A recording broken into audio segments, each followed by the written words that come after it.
नमस्कार दोस्तों, आपका हमारे चैनल में हार्दिक स्वागत है। आज हम सुनने जा रहे हैं नागपंचमी की कहानी। आज के दिन महादेव जी, शंकर भगवान और नाग देवता की पूजा पाठ करने से विशेष फलों की प्राप्ति होती है। कहते हैं आज के दिन शंकर भगवान और नाग देवता की पूजा पाठ करने से अति महत्वपूर्ण और कुछ भी नहीं माना गया है। इस दिन काल सर्प दोष से भी मुक्ति प्राप्त होती है और जिन व्यक्तियों को रोग और कष्ट रहते हैं वो लोग भी आज के दिन पूजा पाठ करके विशेष फलों की प्राप्ति कर सकते हैं। जिन व्यक्तियों ने आज के दिन व्रत या उपवास नहीं रखा है वो लोग भी कथा का श्रवण अवश्य करें। इससे भी बहुत ही अच्छे फलों की प्राप्ति होती है। तो आइए सुनते हैं नागपंचमी की कहानी। इससे पहले बोलिए हर हर महादेव, शंकर भगवान की जय हो, नाग देवता की जय हो। अगर आपको हमारी कहानी अच्छी लगे तो आप बेल आइकन को प्रेस करें, सब्सक्राइब करें, लाइक करें और इस कथा को शेयर करें ताकि ज़्यादा से ज़्यादा श्रद्धालुओं तक पहुंच के। आइए शुरू करते हैं आज की कहानी। प्राचीन काल में एक सेठ जी के 7 पुत्र थे। सातों के विवाह हो चुके थे। सबसे छोटे पुत्र की पत्नी श्रेष्ठ चरित्र की, विदुषी और सुशील थी, परंतु उसके कोई भाई नहीं था।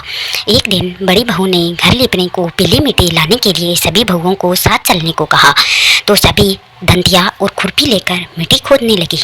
तभी वहाँ एक सर्प निकला जिसे बड़ी बहू खुरपी से मारने लगी। यह देखकर छोटी बहू ने उसे रोकते हुए कहा, मत मारो इसे, यह बेचारा निरपराध है। यह सुनकर बड़ी बहू ने उसे नहीं मारा। तब सर्प एक ओर जा बैठा। तब छोटी बहू ने उससे कहा, हम अभी लौट कर आते हैं, तुम यहाँ से जाना मत। यह कहकर वह सबके साथ मिट्टी लेकर घर चली गई और वहाँ कामकाज में फंसकर सर्प से जो वादा किया था उसे वह भूल गई। उसे दूसरे दिन वह बात याद आई तो सबको साथ लेकर वहाँ पहुँची और सर्प को उस स्थान पर बैठा देखकर बोली, सर्प भैया नमस्कार।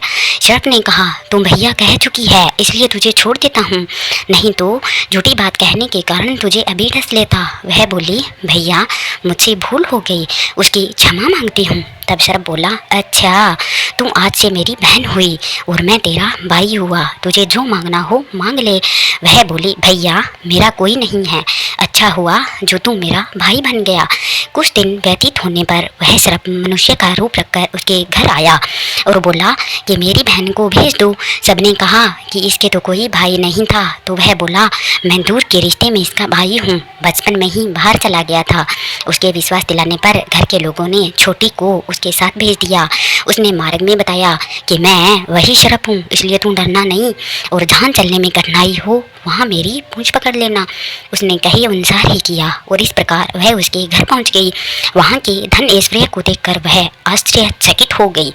एक दिन सर्प की माता ने उससे कहा, मैं एक काम से बाहर जा रही हूँ, तुम अपने भाई को ठंडा दूध पिला देना। उसे यह बात ध्यान न रही और उससे गर्म दूध पिला दिया जिसमें उसका मुख बेतरहन जल गया। यह देखकर सर्प की माता बहुत क्रोधित हुई, परंतु सर्प के समझाने पर शांत हो गई।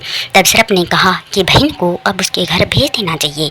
तब सर्प और उसके पिता ने उसे बहुत सारा सोना, चांदी, जवाहरात, वस्त्र, भूषण आदि देकर उसके घर पहुंचा दिया। इतना ढेर सारा धन देकर बड़ी बहू ने ईर्ष्या से कहा, भाई तो बड़ा धनवान है, तुझे तो उससे और भी धन लाना चाहिए। सर्प ने यह वचन सुना तो सब वस्तुएं सोने की लाकर दे दी। यह देखकर बड़ी बहू ने कहा, इन्हें झाड़ने की झाड़ू भी सोने की होनी चाहिए। तब सर्प ने झाड़ू भी सोने की लाकर दी। सर्प ने छोटी बहू को हीरा मणियों का एक अद्भुत हार भी दिया था।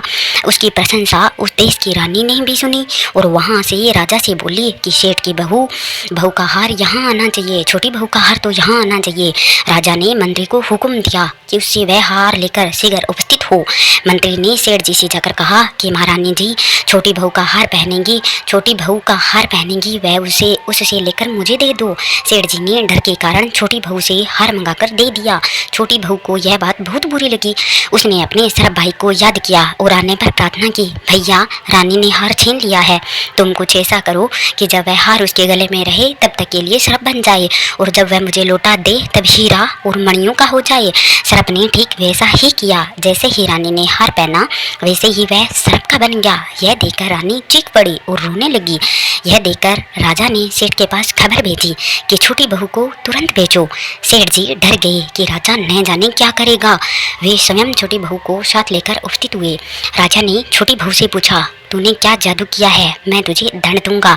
छोटी बहू बोली, राजन धृष्टा क्षमा कीजिए, यह हारी ऐसा ही है कि मेरे गले में हीरों और मणियों का रहता है और दूसरे के गले में श्रप बन जाता है। यह सुनकर राजा ने वह श्रप बना हार उसे देखकर कहा, अभी पहनकर दिखाओ।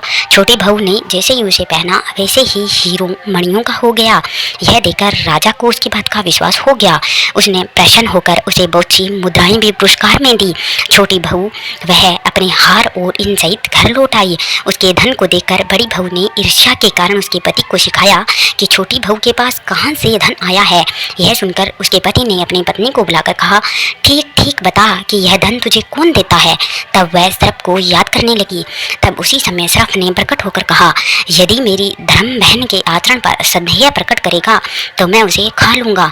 यह सुनकर छोटी बहू का पति बहुत प्रसन्न हुआ और उसने सर्प देवता का बड़ा सत्कार किया। उसी दिन से नाग पंचमी का त्यौहार मनाया जाता है और स्त्रियां सर्प को भाई मानकर उसकी पूजा करती है। बोलिए नाग देवता की जय हो, सर्प देवता की जय हो, शंकर भगवान की जय हो। हर हर महादेव, हर हर महादेव, हर हर महादेव। अगर आपको कहानी अच्छी लगी हो तो प्लीज़ कमेंट बॉक्स में हर हर महादेव जरूर लिखिएगा।